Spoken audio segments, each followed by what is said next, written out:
बिस्मिल्लाहिर्रहमानिर्रहीम। अस्सलाम वालेकुम नाजरीन, आप यूट्यूब चैनल देख रहे हैं। मैं इमरान खान हूँ। नाजरीन, ने पेट्रोलियम मसनूआत की कीमतों में आलमी मंडी में लगातार कमी होती चली जा रही है, लेकिन पाकिस्तान के अंदर सरकार कीमतें कम करने पर तैयार नहीं है, बल्कि इन्होंने लेवी के अंदर इजाफा कर दिया है। आलमी मंडी में जो रिलीफ मिला था, इस पे वादा किया था वफाकी वुज़रा ने कि जैसे ही आलमी मंडी में पेट्रोलियम मसनूआत की कीमतें कम होंगी, फौरी तौर पर रिलीफ अवाम को मुंतकिल किया जाएगा। लेकिन ऐसा हुआ नहीं। बहुत सारे ऐसे टाउट्स हैं, बहुत सारे ऐसे दानिश्वर हैं, सहाफ़ी अपने आप को वो लोग कहते हैं। जब इमरान खान साहब के दौरे हुकूमत में पेट्रोल 150 रुपए लीटर था, तो वो अपने सर पे खाक डाल के वो अजीब दीवानों की तरह वो खबरें दिया करते थे। एक अजीब पागलपन का शिकार थे। तत्ते तवे के ऊपर वो बैठे रहते थे और नाच नाच के घुंघरू तोड़ लेते थे कि जनाब इमरान खान ने ये कर दिया, वो कर दिया। बहुत अजीबो गरीब किस्म की खबरें देते थे कि जनाब 150 रुपए लीटर पेट्रोल इमरान खान ने कर दिया। हालांकि उस वक्त आलमी मंडी में पेट्रोलियम मसनूआत की कीमतें $100 फी बैरल से ज्यादा थी, तो इमरान खान साहब 150 रुपए फी लीटर दे रहे थे। तो ये बहुत रोते पिटते थे, मातम करते थे, नोहे करते थे। और आज आलमी मंडी में जो पेट्रोलियम मसनूआत की कीमतें हैं वो लगभग $70 फी बैरल के करीब पहुंच गई हैं। जंग से पहली वाली पोजीशन से भी नीचे चली गई। लेकिन ये पाकिस्तानियों को रिलीफ देने के लिए किसी सूरत भी तैयार नहीं है, बल्कि उनकी जेब के ऊपर लगातार डाका डाल रहे हैं। एक बड़ी अजीब चीज मैं आपको बताता हूं, पूरी दुनिया में जो जहाजों में इस्तेमाल होने वाला तेल होता है वो काफी रिफाइंड तेल, बड़ा शानदार पेट्रोल होता है जो जहाजों में इस्तेमाल होता है, उसे जेट फ्यूल कहते हैं।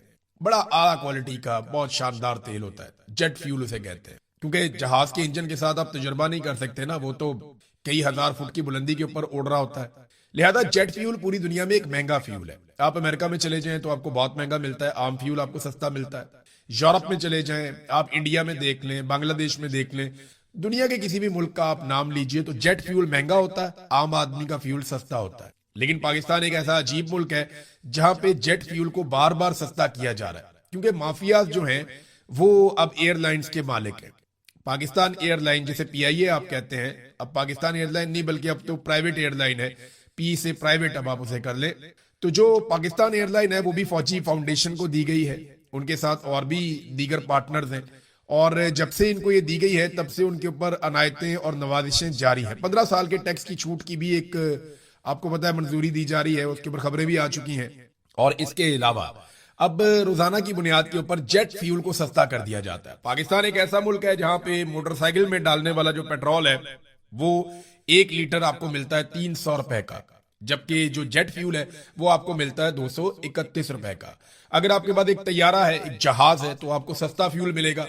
लेकिन अगर आपके पास एक मोटरसाइकिल है तो फिर आपको महंगा फ्यूल मिलेगा। ये नाजरीन पाकिस्तान में सूरत हाल है। अभी मजीद सस्ता कर दिया, यानी 7 रुपए 15 पैसे की मजीद कमी कर दी है, जबकि लेवी के अंदर इजाफा कर दिया मौजूदा हुकूमत ने। अच्छा, दावे ये करते हैं कि हमने तो आवाम को रिलीफ दिया है, तो इस पे किस्मत खान साहब ने बड़ी अच्छी एक रिसर्च निकाली है। ओवरऑल ये फैक्ट्स हैं जो हुकूमत के अपने आदादो शुमार है। हुकूमती आदादो शुमार बताते हैं कि जब इन्होंने पेट्रोल की कीमतें बढ़ाई थी तो यकमुश्त 2 अप्रैल को इन्होंने जो कीमतें बढ़ाई थी उसमें जो इजाफा किया, डीजल की कीमत में 184 रुपए 49 पैसे का इजाफा एकदम कर दिया था और 520 रुपए 35 पैसे पे ये डीजल को ले गए थे। जब बढ़ानी थी तो ऐसे बढ़ा रहे थे। और जब पेट्रोल का इजाफा किया उसी दिन तो 137 रुपए 24 पैसे का इजाफा करके 458 रुपए 41 पैसे फी लीटर में इन्होंने पहुंचा दिया था। हालांकि पूरी दुनिया में कहीं ऐसा नहीं हुआ था। उस वक्त ना ये इजाफा रोक सकते थे। कैसे रोक सकते थे, मैं आपको आदादो शुमार के साथ बताता हूं। हुआ ये कि हुकूमत ने एक टारगेट सेट किया था कि हमने अवाम से इतनी लेवी इकट्ठी करनी है, क्योंकि देखिए पाकिस्तान में कारोबारी जिंदगी चल नहीं रहा, सरमायाकारी आ नहीं रही, कोई सरमाया लाने को तैयार नहीं है, जो लेकर आता है वो महफूज नहीं है। तो फिर आपको पेट्रोल के ऊपर लेवी लगानी पड़ती है, बिजली का यूनिट महंगा करना पड़ता है, लोग 1 यूनिट इस्तेमाल करें तो 4 यूनिट का बिल देना पड़ता है, आपको गैस महंगी करनी पड़ती है। ये सारा कुछ मियां नवाज शरीफ, शहबाज शरीफ और आसिफ जरदारी, पीपल्स पार्टी और परवेज मुशर्रफ का किया धरा, जिन्होंने बड़े खौफनाक किस्म के आईपीपी पाकिस्तान में लगा दिए थे। अब मामला यह है कि जो 12 महीने का हदफ था इनका, जो लेवी इन्होंने इकट्ठी करनी थी, वो इन्होंने 1 महीना पहले ही पूरा कर दिया था हदफ। यानी इन्होंने जितनी लेवी इकट्ठी करनी थी वो कौम से पहले ही इकट्ठी कर ली थी। अगर ये लोग चाहते तो ये तेल सस्ता कर सकते थे और लेवी को सिफर कर सकते थे, मगर इन्होंने लेवी को सिफर नहीं किया, बल्कि कौम के ऊपर बोझ डालकर रखा। अभी इस वक्त भी जो लेवी का बोझ है वो बहुत ज्यादा है जो कौम उठा रही है। यानी जो 150 रुपए का लीटर इमरान खान देता था वो महंगा था, और आज ये बेशर्म कहते हैं कि 300 रुपए का भी महंगा नहीं है। ये कैसे हो सकता है? फिर ये कहते हैं जनाब डॉलर की कीमत बढ़ गई, तो डॉलर की कीमत इमरान खान ने तो नहीं बढ़ाई, वो तो आपने बढ़ाई है। अगर पैसा डी वैल्यू हुआ तो वो तो आपके दौर में हुआ। जब सरमाया निकल जाएगा किसी मुल्क में से, लोग सरमायाकारी नहीं करेंगे, बाहर से पैसा नहीं आएगा, तो फिर यही होगा ना, आपका पैसा डी वैल्यू हो जाएगा, और वो जो पैसा डी वैल्यू हुआ वो भी अब आपके खाते में ही पड़ेगा। लिहाजा आपको पेट्रोल 150 रुपए लीटर से सस्ता करना पड़ेगा, जिस वादे और दावे के साथ आप पाकिस्तान में इक्तदार में आए थे। वैसे तो आप बड़े लंबे अरसे से इक्तदार में। अब इसहाक डार का नया स्टेटमेंट सुन के ना आपके जिस्म में आग लग जाएगी। इसहाक डार ने कहा कि पाकिस्तान के लिए दुआ करें, यहां से तेल भी निकलेगा और सोना भी निकलेगा। कौम को दुआओं पे लगाया हुआ है, खुद दिहाड़ियों पे लगे हुए हैं। अपने बच्चों के कारोबार दुनिया भर के मुमालिक में फैला दिए। शरीफ खानदान, डार खानदान, सरदारी खानदान, ये अमीर से अमीर होते चले गए। इन्होंने सरे में महल बना लिए, इन्होंने एहमल फील्ड के अंदर बहुत बड़े बड़े अपार्टमेंट्स बना लिए, इन्होंने दुनिया के कई बड़े आजमों के अंदर अपने कारोबार फैला लिए। ये खुद अरबों और खरबोपति बन गए, इनका बच्चा बच्चा अरबपति बन गया। 1981 से लेकर अब तक ये लोग लगातार इक्तदार में। 45 साल हो गए इस खानदान को इक्तदार में। 6 इनके वज़ीर आला आ चुके हैं और 5 इनके वज़ीर आज़म आ चुके हैं, और ये इसी खानदान के अंदर से आ चुके हैं। खानदान के बाहर से और भी मौजूद हैं। इतनी लुटमार करने के बावजूद पाकिस्तान पीछे गया और इनका खानदान आगे गया। कौम को इन्होंने लगाया हुआ है दुआओं पे, तो आप दुआ करें जनाब इतना कोई चीज ही निकला है जमीन में से। इस जमीन में से सोना खालिस भी निकला है ना, इस जमीन में से दुनिया के बेहतरीन हीरे भी निकल आए, इस जमीन में से दुनिया के सारे खजाने भी निकल आए ना, तो पाकिस्तान की मिलिट्री एस्टेब्लिशमेंट पाकिस्तानियों को हवा भी नहीं लगने देगी, जैसे बलूचिस्तान में होता है। बलूचिस्तान में ऐसे मादनियात निकल रही हैं, कबायली इलाकों में ऐसे मादनियात निकल रही हैं, हर चीज के ऊपर हमला हो सकता है, मादनियात पे हमला नहीं होता। मादनियात को पूरी सिक्योरिटी के अंदर निकाला जाता है और अपने आकाओं को बेचा जाता है। वो पैसा कहां जा रहा है, कोई देगा जवाब? स्मगलिंग का पैसा कहां जा रहा है, कोई देगा जवाब? ये जितनी यहाँ पे मंशियात लगाई जा रही है पाकिस्तान में, बलूचिस्तान में और खैबर पख्तूनख्वा के कबायली इलाकों में, वो कौन लगवा रहा है? उसकी ट्रांसपोर्टेशन कैसे होती है? वो बरामचा की मंडी तक कैसे जाती है, जहां पे जाके मंशियात के अंदर बाकायदा प्रोसेसिंग होती है? वहां से निकल के पूरी दुनिया में कैसे फैलती है? हवाई अड्डों से कैसे वो जाती है दूसरी दुनिया के अंदर? समुद्री रस्तों से वो कैसे जाती है? और ये पैसा कहां जा रहा है, कोई देगा जवाब? पूरे मुल्क पे कब्जा किया हुआ, एक एक चीज को पैसा बनाने के लिए इस्तेमाल कर रहे हैं, और ऊपर से लेकर नीचे तक लुटमार। सबसे बड़ी लुटमार पाकिस्तान की मिलिट्री एस्टेब्लिशमेंट, उसके बाद ये पॉलिटिकल माफिया, और इनके नीचे बेशुमार ब्यूरोक्रेट्स जिन्होंने अपने पूरे पूरे खानदान पाकिस्तान से बाहर सेट किए। उनको पता है पाकिस्तान हमने इस काबिल छोड़ा ही नहीं कि यहाँ पे हम अपने बच्चों को, अपने खानदानों को पाकिस्तान में रख सकें।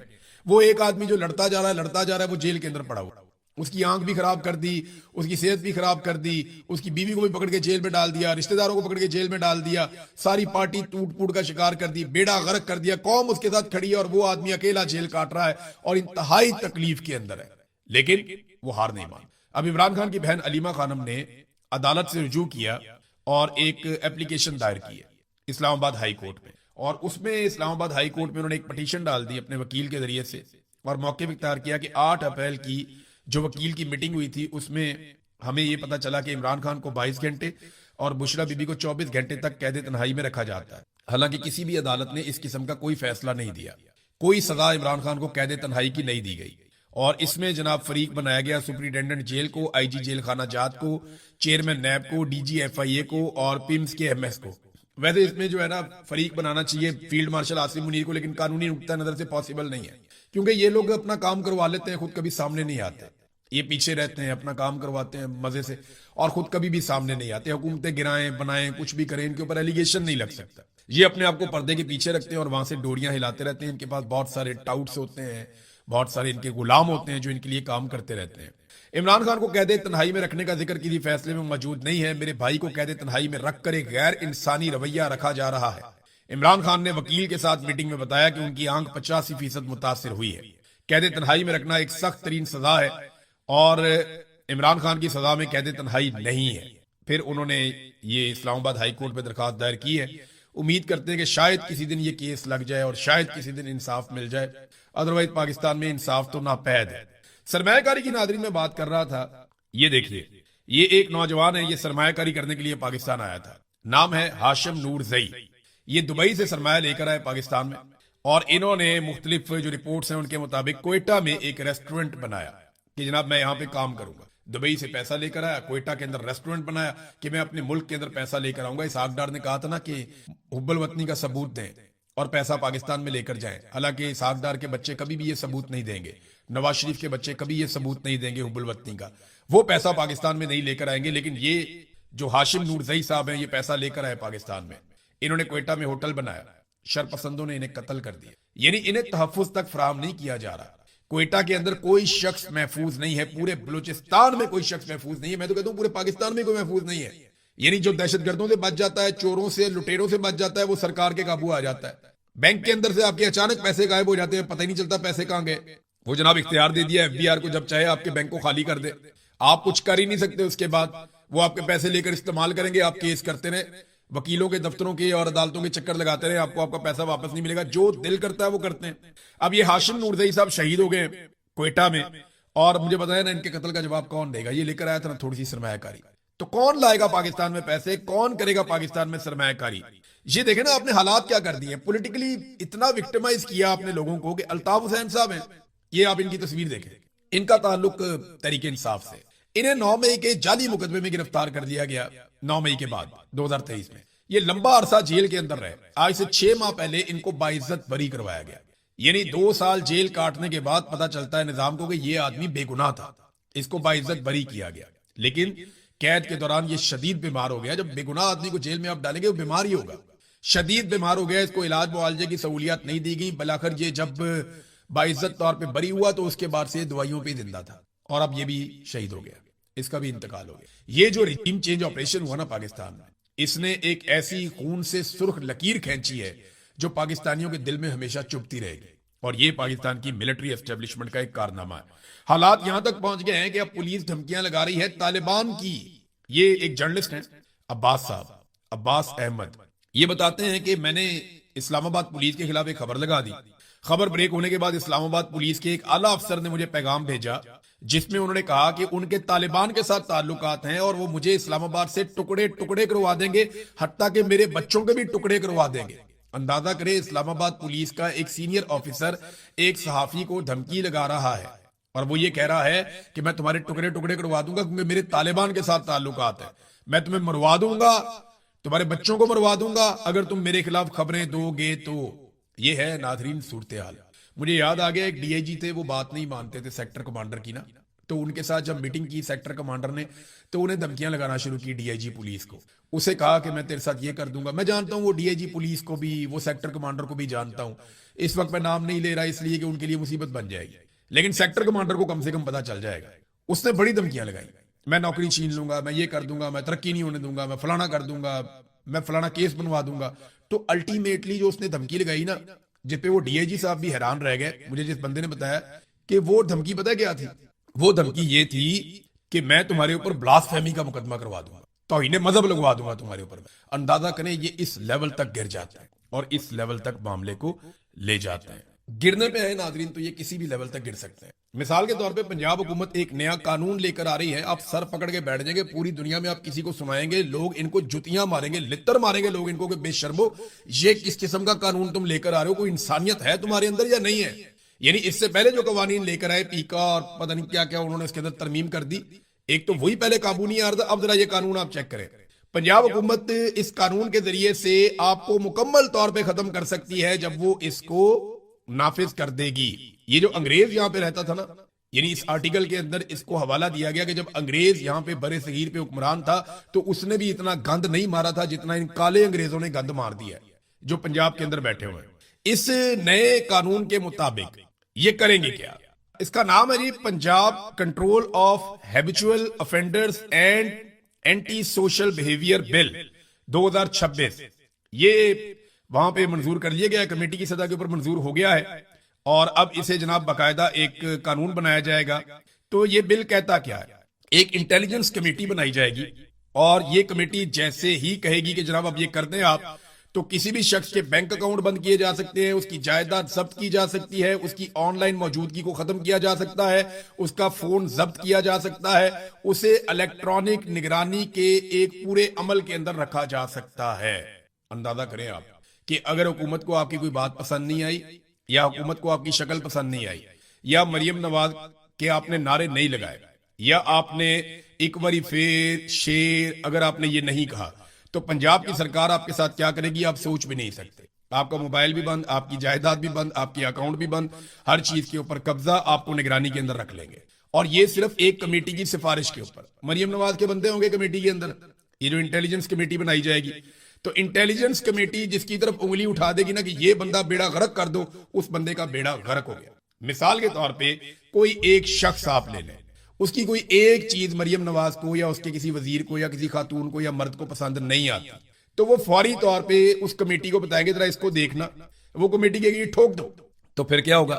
پھر یہ ہوگا جناب اس بندے کے سب سے پہلے بینک اکاؤنٹ سارے بند ہو جائیں گے. نمبر 2، اس بندے کی ساری جائیداد ضبط ہو جائے گی. نمبر 3، اس بندے کا موبائل بھی ضبط ہو جائے گا. نمبر 4، وہ سوشل میڈیا کے استعمال سے فارغ کر دیا جائے گا. نمبر 5، اس بندے کو ایک نگرانی کے اندر لے لیا جائے گا. یعنی بندہ مکمل طور پہ بے اثر اور ختم ہو جائے گا، وہ کچھ بھی نہیں کر سکے گا. اس سے زیادہ فاشزم کیا کوئی ہو سکتا ہے؟ میں نے تو آج سے پہلے نہیں سنا، لیکن یہ ایک نیا ریکارڈ بھی نواز شریف کی بیٹی ٹک ٹاکر مریم نواز صاحبہ کے کھاتے میں پڑنے جا رہا ہے. تو کمال ہو گیا ناظرین. اب ناظرین جو بات کر لیتے ہیں، پچھلے ویلاگ میں ہم نے کی تھی کہ ایران جواب دے گا. پہلا ایسا ہوا کہ 2 مرتبہ ایران نے جواب نہیں دیا اور قطر، پاکستان، مصر وغیرہ نے روکا، لیکن اب ایران نے جواب دیا ہے. ایران نے امریکہ کو کہا کہ انہوں نے جنگ بندی کی خلاف ورزی کی ہے اور ایران کے اوپر بمباری کی ہے، جو میں نے آپ کو پچھلے ویلاگ میں رپورٹ کیا تھا. اس کے بعد اب ایران نے جوابی حملہ بحرین میں کیا ہے، اور امریکہ نے آبنائے ہرمز میں تجارتی جہاز پر حملے کا الزام عائد کیا تھا ایران کے اوپر، اور ایران کے میزائل اور ڈرون سٹوریج اور ساحلی ریڈار سائٹس کو نشانہ بنایا تھا. اب ایران نے جوابی کارروائی کی ہے، اور جوابی کارروائی کے لیے اس نے بحرین کا انتخاب کیا ہے. بحرین کا انتخاب اس لیے کیا کہ وہاں پہ امریکہ کے کافی زیادہ ملٹری ایسٹس ہیں. اب نقصان کتنا ہوا اس کے بارے میں ابھی کوئی اطلاع نہیں آ رہی، لیکن وہاں پہ دھماکے سنے گئے ہیں، آگ کے شعلے بلند ہوتے ہوئے دیکھے گئے ہیں، اور اس قسم کی کوئی ویڈیوز اور تصاویر جو ہیں وہ منظر عام پہ آئی ہیں. تو ایرانی جو ذرائع ہیں وہ یہ دعویٰ کر رہے ہیں انہوں نے امریکہ کا واپس نقصان کیا ہے، جبکہ امریکن ذرائع ابھی خاموش ہیں. جب امریکہ میں دن چڑھے گا تو پتہ چلے گا کہ وہ اس کے بارے میں کیا کہتے ہیں. تو ایک آخری خبر ناظرین میں آپ کو اور بتا دوں کہ سپریم کورٹ آف پاکستان نے 2 ہفتوں کا وقت دیا تھا اسلام آباد ہائی کورٹ کو، اور یہ کہا تھا کہ ایمان مزاری اور ہادی علی چٹھا کی جو سزا معطلی کی درخواستیں ان کے اوپر فیصلہ دیا جائے. اب قانون کے مطابق تو یہ ہونا تھا کہ دونوں میاں بیوی کو باہر آ جانا چاہیے تھا، کہ ایک ٹویٹ کے اوپر 17 سال کی سزا تو نہیں ہوتی. تو ایمان مزاری اور ہادی علی چٹھا کو آزادی دینے کی بجائے یہ معاملہ 6 ہفتوں سے لٹکا ہوا ہے. سپریم کورٹ کے فیصلے کی صرف اتنی اوقات اور وقت ہے کہ ہائی کورٹ نے 2 ہفتے کا ٹائم ملنے کے باوجود 6 ہفتے لگا دیے ہیں اور ابھی تک کوئی فیصلہ نہیں آیا. یہ ہے پاکستان میں جوڈیشری کی صورتحال. تو کون لے کر آئے گا سرمایہ کاری؟ کوئی پاگل ہے، کوئی بیوقوف ہے، اس کے سر کے اوپر سینگ ہے، وہ سرمایہ کاری لے کر پاکستان آ جائے گا؟ نہ عدالتیں کام کر رہی ہیں، جس کو دل کرتا ہے جہاں مرضی مار دیتے ہیں.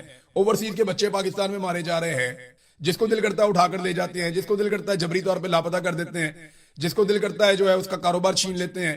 ایک عجیب و غریب قانون پنجاب میں لے کر آ گئے ہیں، جب دل کرتا ہے کسی کا بھی اکاؤنٹ بند کر کے وہاں سے پیسے نکال سکتے ہیں. تو ایسے ماحول میں کوئی بھی سرمایہ نہیں لے کر آتا، کوئی پاگل نہیں ہوتا. تو سرمایہ کاری لانے کے لیے سرمایہ کاری والا ماحول بنانا پڑتا ہے. اب تک اتنے، اپنا خیال رکھیے گا، اپنے چینل کا بھی. اللہ حافظ.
بسم اللہ الرحمن الرحیم. السلام علیکم ناظرین، آپ یوٹیوب چینل دیکھ رہے ہیں، میں عمران خان ہوں.